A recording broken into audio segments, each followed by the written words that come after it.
आइए आज हम 8 ग्रेड अभ्यास पुस्तिका कक्षा 6 भाषा भारती अर्थात हिंदी पाठ 21 के प्रश्नों के उत्तर लिखेंगे। पाठ 21 है मेरी माँ। तो देखते हैं पहला प्रश्न। ये बहुविकल्पीय प्रश्न है। इनमें एक प्रश्न के 4 विकल्प हैं जिनमें से एक सही है, उस पर हमें सही का चिन्ह लगाना है और नीचे उसको लिखना भी है। तो देखते हैं पहला प्रश्न। निम्न शब्दों में से संस्कृत निष्ठ शब्द हैं।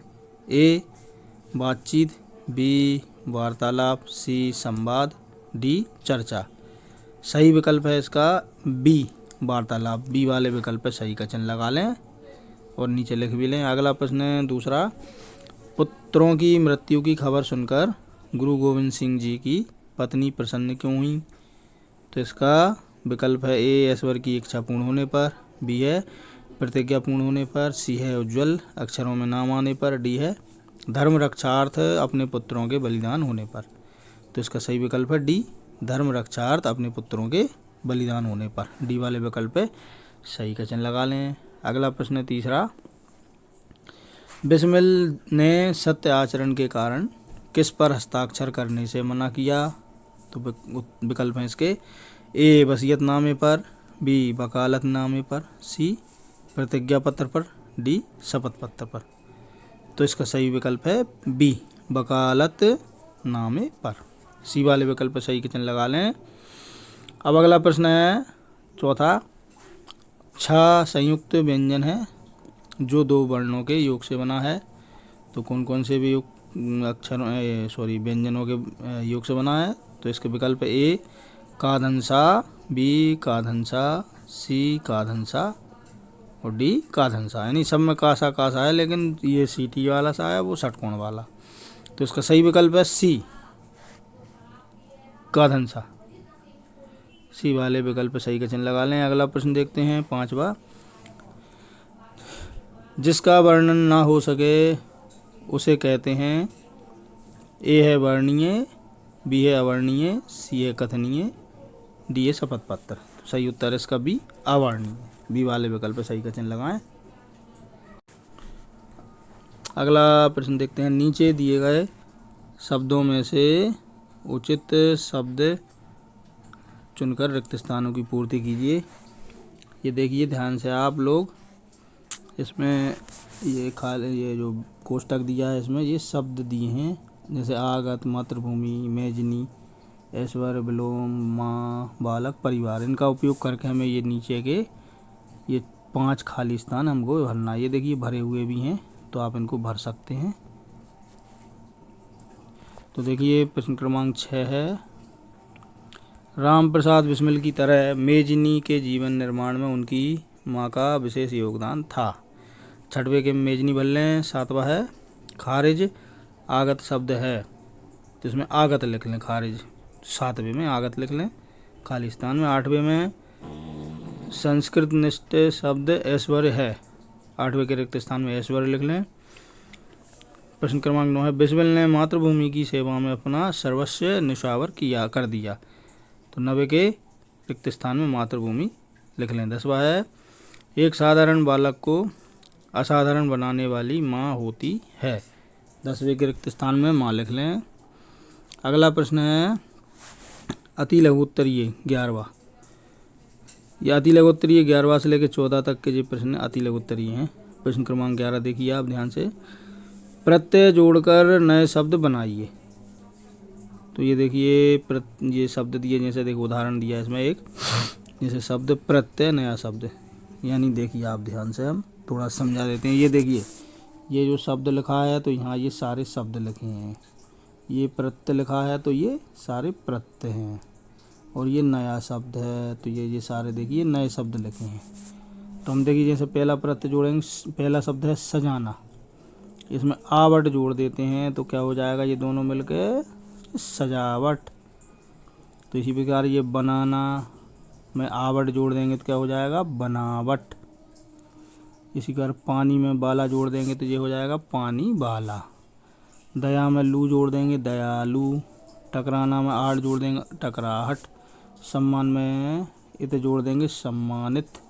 दर्शन में ये जोड़ देंगे दर्शनीय। इनको आप अब ध्यानपूर्वक लिख लें।